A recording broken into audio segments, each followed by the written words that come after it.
What's going on? Hello, hello. I hope everyone can see me. So please bear with me. This is my first interview. I'm going to be joined shortly by Mr. Dave Beaty. So yeah, just give me a second, guys. I just want to check a few settings. Anybody that's in the chat, if you could just tell me if everything sounds okay, I'd really appreciate that. It's telling me I've got an unstable connection, so we'll try and get through this and we'll do it as best as I can.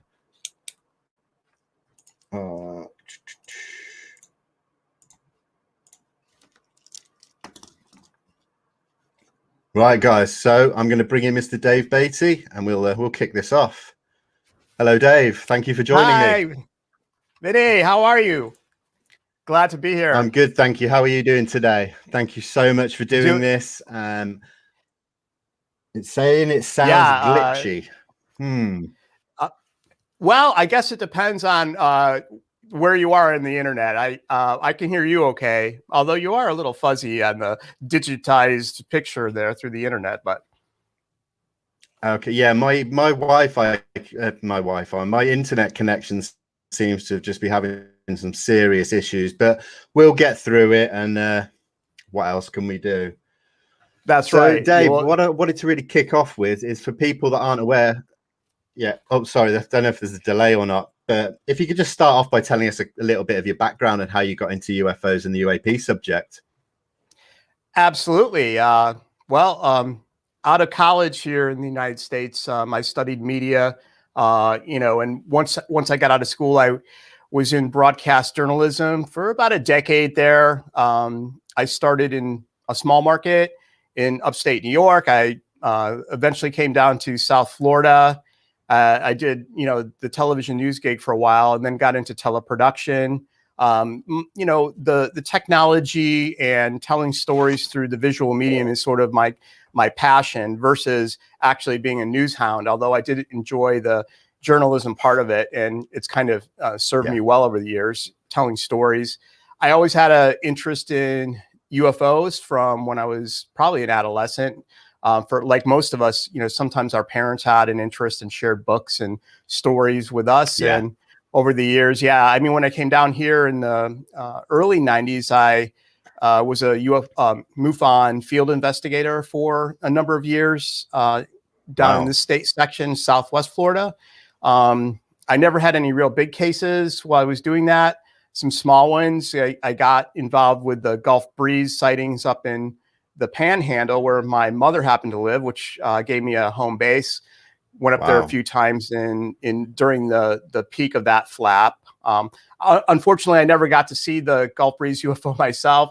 My mom did. Right from her balcony, basically, of her condo, she took a look at the red light that they called Bubba that would sometimes hover over the sound. Yeah, so of course I never got to see it, but that's just my luck, I suppose. And I've continued over the years, and then I got a really keen interest in 2017, like a lot of us, a UFO injection, so to speak, with the New York Times article and the big announcement of To the Stars Academy. The ATIP program was revealed, and that's kind of a nutshell. Yes, no, thank you for that. So just leading on from what you were saying about like your mother and stuff. So since then, have you had an encounter at all in the years following that? No, and I keep looking, I keep looking at the night sky. I do some time-lapse photography. I still have not seen anything. I want to get one of those sky hubs or UAP dot systems so I can, remotely view. But I have not, as far as I know, any missing time or seen any UAPs recently. I'm in exactly the same boat. Unfortunately, I've never had an experience or a sighting either. So yeah, maybe one day, hopefully. So a lot of people will, I was just going to lead into the next one, just saying a lot of people will know you from the Nimitz encounters. So was it just your passion for UFOs and then your history in what you were into, making films that link the two together?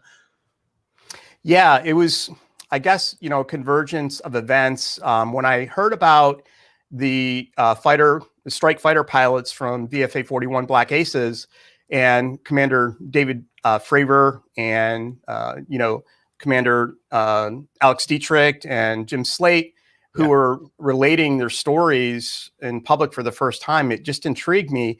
And while they could describe seeing this 40-foot long flying Tic Tac, I thought that maybe the audience would be interested in seeing maybe what they saw from the perspective of these F-18 Super Hornets.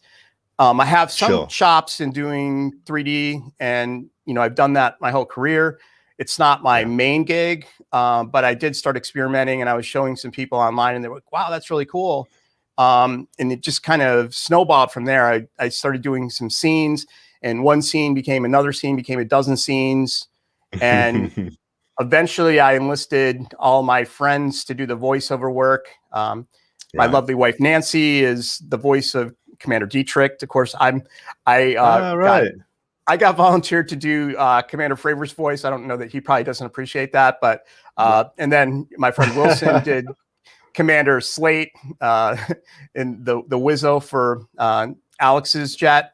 And we had fun with it. We tried to make it sort of edutainment, like so that we're trying to be accurate to the best of our ability with the story based on the witnesses' statements. Again, I mean, I think that if you go back and look at the witnesses' statements from all sides of it, I always try to maintain as accurately as possible what was said and maybe what was corroborated from various people. There's still some controversy, as you know, if you follow the subject in depth. Every now and then someone will appear that might question another witness's statement.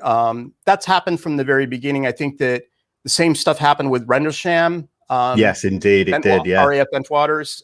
That's right. And that's, people told me that this often happens. And again, I've always been of the mindset that, hey, if my film, if there's something in there that is inaccurate and I find out that this is completely false, I'm just going to release a new version and change it, because unlike a Hollywood movie, you can't do that, but on YouTube, we can just, this is Nimitz Encounters version 5 or whatever. So, yeah, no, of course. Cause obviously I saw the first version when it first came out. And then obviously there's the updated version that's out there. And I mean, combined, I think you're talking over 6 million views or something now. I mean, did you ever expect it to go that far, get that big? No, I think I'm on version 4 now, as far as the versions of the starting in November 2018, there was a 15-minute version. That isn't well, I just did it for myself, really, and my friends, that were interested in UAPs, and I was sharing it around. I put it on YouTube, created a channel there. I never really expected it to get anything, but and it was just organic. I didn't really go out there and promote it. The site is free. Anyone can watch it. It's not monetized. Some people have claimed that, it's just clickbait or something. But again, I mean, I never received anything. Although I did eventually put it up on Amazon Prime. So if you have Amazon Prime, you can watch it on you can watch it in your widescreen theater system, which is a better experience, I guess, than on your mobile device. But they pay me, I might make, I don't know, $20 a month or something on it. Hey, nothing wrong with that. That's great. No, I mean, it's probably the one documentary that I tell people to go and watch out of most things, because I found it just so compelling and so, really get into the heart of the case. And even for people that haven't got an interest in the UFO topic, if they ask me about it, I say start with the Nimitz encounters, because you'll get a really good understanding of what's been happening recently. Well, it helps that I have a keen interest in military history and aviation, military aviation. I've done extensive reading in the subject matter my whole life. So those sort of nuts and bolts aspects of the film, I tried to keep that as semi-realistic as I could.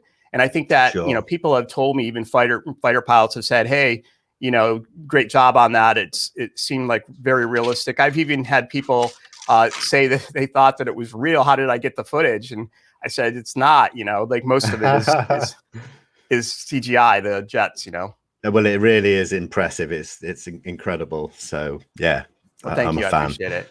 No worries. So I thought we'd just move on. up to the more recent cases. So we've all seen the videos that have dropped over the past few months from Jeremy Corbell with the radar footage as well. Any general thoughts on the way he did it, the way he released it? Is that something you've liked looking at, or do you think it could have been done in a better way, maybe brought out all together? How do you view it? Well, first of all, I was like really, I guess, surprised. And when I saw what it was, I was really super excited and stoked about it, because I had been studying the case for almost a year, and I had really come up empty as far as getting any kind of evidence other than the FOIA material and some behind the scenes guys that kind of told me about it. So I'd been really looking at this case for a long time. And all of a sudden, to see this video come out, I'm like, oh my God, I can't believe that even existed. Because I figured that the Navy had, captured all that material and squirreled it away in some, classified program or something like that, where the public would never see any of that material. So now, as far as Jeremy, I know that he is a promoter as far as his material. That part of it obviously is his career, and he has a way that he releases material to the public. I tend to just kind of like throw it out there without any. I mean, I have done a couple, premiere type things where, hey, I'm going to release something tomorrow, but I don't mind it. To be honest with you, it's sort of interesting. I hope that the statements that, Mystery Wire and Jeremy and Mr. Knapp have made actually turned out to be true, that this is some kind of transmedium craft, a sphere that could fly in the atmosphere and then go underwater. I mean, those are pretty bold claims. I certainly have no evidence to support that in any of the research that I've done behind the scenes with the case. So, right. I mean, I really hope that it is too. And am I right in saying that all evidence from any of the Snoopy teams has been, like you said, locked away and classified? Is that right? From all of the different ships that were in that area? As far as myself, Mark Sicati, Dr. Adam Kehoe, that did the article for The Drive, we all our FOIAs and communications have come back as far as the Snoopy teams as being either that the agency and command that we requested from doesn't have those records, and then they've redirected our FOIAs to other divisions within the Navy that they say that these records are stored at. Some of the first FOIAs that I requested came back saying that they did find some records, and that they were denied under the exception of classified that would harm the national security of the United States, so they couldn't release them. That's crazy. I mean, I think it was mainly the 2 dates back in July of 2019 when this occurred. There was 10 plus ships, if I'm right, in that sort of vicinity, like around 100 miles off San Diego. Is that right? It is right. And one thing to clarify, sometimes people don't understand when they read the cases, or they see the videos of the Omaha and what was described as a flying pyramid video. That those cases are all related to this one big event, and it all happened mid-July to the end of July. So it began around July 14th. Culminating probably towards July 27th. So there's a lot of days between there. Sometimes the sightings didn't happen every single night. In some cases they did. In other cases, there would be a sighting every other night. And this continued on through the end of July. So we're talking hundreds and hundreds of witnesses, if not thousands of witnesses to just numerous events that to this day, the Navy, the chief of naval operations says that they don't know where these, what they, describe in the logs as unidentified UAV came from. Or, that's right, UAV, unidentified UAV, where they came from and who was controlling them. Yeah, because is it right that some of the sightings lasted way over 90 minutes, right up into like 3 hours of flight time, just coming out of the mist almost? Well, I might debate that point based on the logs that I have. I don't see I've never seen any description of flight time, because obviously to establish that you would have to have some type of sighting that was specifically saying that they were seeing one object that remained invisible observation for 90 minutes. Right. What I see in the logs is descriptions such as sighted red light at, bearing 243 or something like that. And it would have the time. And then it would said spotted 2 unidentified drones port side bearing 015. And this went on, and you went to another ship and it would say Snoopy team away, which is the ship's intelligence arm, photographic intelligence arm. And they would send these guys out to take video and photographs of these lights. Then maybe 20 minutes later, they would secure that team. The commanding officer would be on the bridge. So this goes on, like point by point through minutes and minutes of logs. But I never really saw, I know that was in the article. I never saw anything about a drone hanging around for 90 minutes. It's possible. Maybe that was part of radar data or something that I don't know about.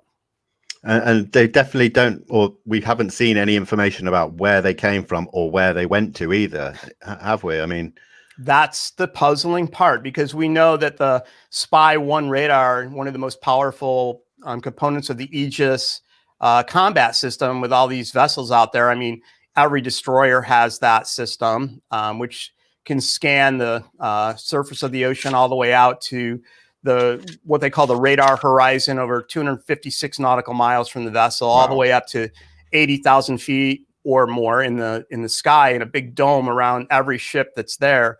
The idea that they couldn't figure out where, like, if these were, say, military drones being operated by the Chinese, for instance, that's been speculated.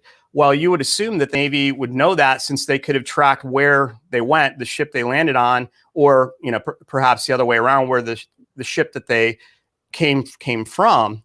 And that's the puzzling part of this case, is we don't know why they don't know where they came from. The emails that Adam got from the Navy seem to indicate that they were trying to talk to other vessels' captains, and they identified several merchant vessels that were foreign flag merchant vessels out there. And this is like, say, a week after the event. And they were inquiring, like, who owns this vessel? Were they flying any drones? So it seemed like they didn't really know. And is it right? Was there a cruise ship? I think it was called the Carnival Imagination that actually radioed one of the ships. Is that correct information? Yeah, that's correct. There's notations about radio calls going on in different vessels, and one of the ships mentioned that that Carnival Cruise Line said, "Hey, it wasn't us. We saw a couple drones in the distance, but we weren't flying, and no one was flying drones from our cruise ship." We looked into that cruise ship, but unfortunately, I think it got scrapped. How they tear those things apart, they beach them, and that ship's gone, at least at this point. And I never could find the crew. Anyone else is, feel free to try to find out who the master of that ship was that might be able to remember seeing those drones that week.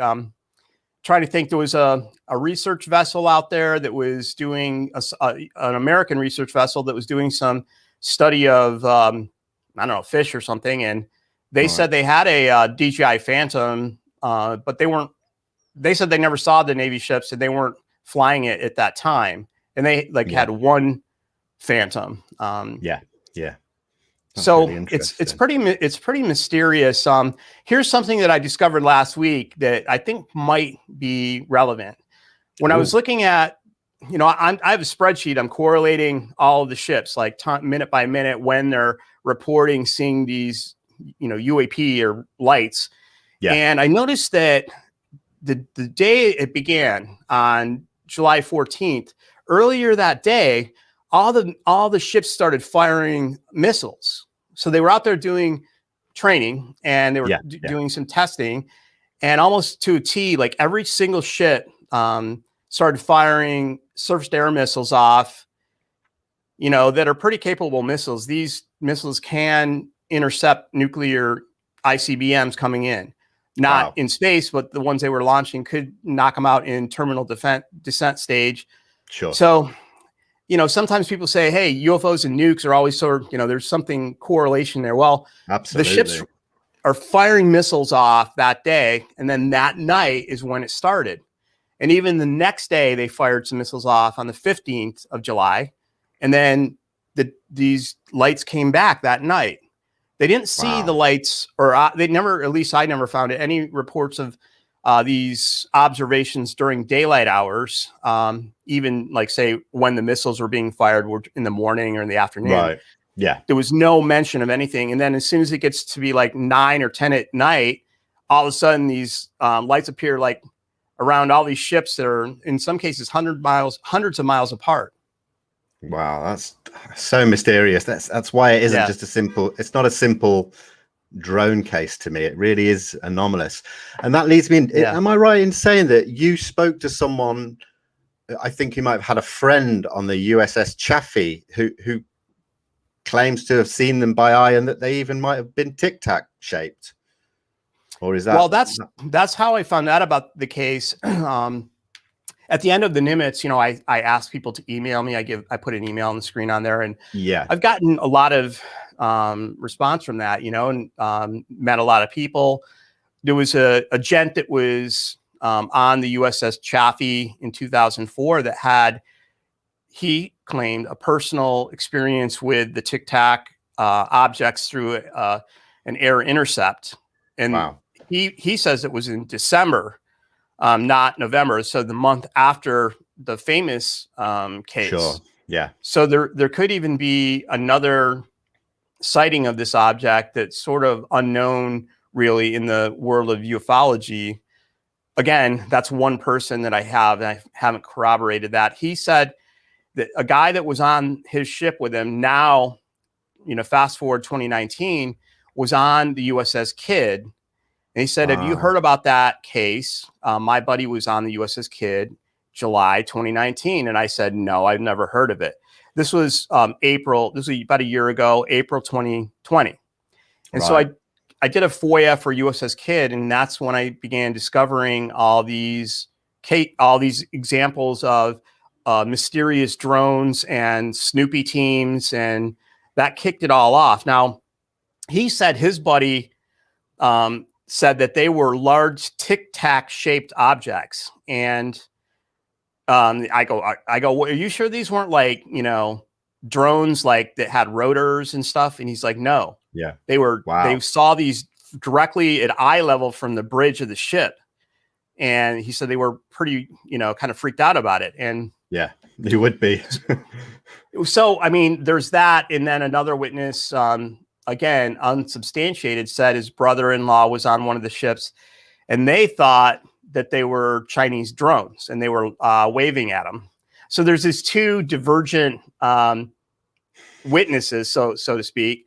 And then you add in Mr. Corbell's video footage of what, it seems pretty anomalous.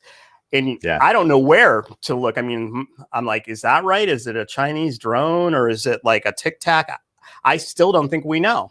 No, I completely agree. And I think that's probably why I wanted to talk to you about it, is just because I'm really waiting for more information to come out on this. I'm trying to look for things. And I think it's a really exciting and intriguing case, no matter what it turns out to be. So, and I think, I mean, the way you tweet about it with all the technicalities from the military side of things, I mean, most of it does go over my head. I find myself Googling all these different military terms and that, because I just want to know, because it's that interesting. So I just look forward to more. Now, my final sort of area that I wanted to touch on very briefly is this mysterious triangle photograph that we've been hearing about, rumored for quite some time now. Supposed to show this triangle leaving the water that was snapped by a Wizzo from an F-18F. Have you heard anything about that? I know you made you put a tweet out saying that you thought that MJ Banias and Tim McMillan may have seen it or have it. So yeah, can you expand on that at all? Well, I know that there's a little bit of sensitivity here because of the, the source of that information. it's my understanding that within the intelligence community, there's different networks that exist depending on classification level, and that Right. you know there might be a shared drive or a shared file system. And it was explained to me that this particular case, which I believe was part of the UAP task force portfolio, had been shared around, and almost like people that didn't have any reason really to look at the picture of the UFO, you know, might go and look at it because it was, you know, something to do on your lunch break or something. And Wow. so a lot of people were very aware of this photograph, and it was described to me, and Tim McMillan from the debrief said, "Hey, do you mind just making a graphic of this, because I want people to kind of understand what it might have looked like." So I said, "Sure." So Yeah. I started, you know, doing some CGI that mimicked, you know, what he described to me, and then Sure. from my understanding, he showed that to the person that had the picture, and they adjusted it a few times and then said that looks like exactly it. And Wow. so it's pretty startling. You know, if you looked at that picture, it's a triangle with rounded corners, not square, sharp, pointy corners, but like rounded. And then on each corner, I think that one, it has the white circle. White lights. Yeah. And Yeah. nothing in the middle. He said it was sort of gunmetal color, not black, so to speak. And, you know, the question I have is, you know, of course, that's pretty crazy, like if that type of craft exists, but how did they know where to look to see it come out of the water? Because, you know, if you're flying at high altitude in a jet over the ocean, you know, it's a big ocean out there. Like if something just popped out of the ocean, how would you know where it came from or to look in that direction? I mean, that story must be pretty interesting. They had a reason to be looking at that. And then suddenly this thing comes out of the ocean, I mean, and then flies past them. Yeah, I never really thought about it like that, but that makes perfect sense. There's got to be a reason. So, I mean, the reason why I bring that particular photograph up is I get asked about it so often over on my Instagram. Are we going to see it? Are we going to see it? And I just want to get as much information as I can, so I thought I'd ask. But I know I wish that would come out. Like, I don't know if Tim has any means to make that happen or not, or pull strings. You know, here's an interesting aside to that. I can tell you that Tim and I had a conversation about another case that's strikingly similar to that, but happened in the 1960s. And that, you know, through that email that I mentioned before with the Nimitz, I had been approached by a gentleman that provided some information about a case, some documents and so on. And Tim has been working on that.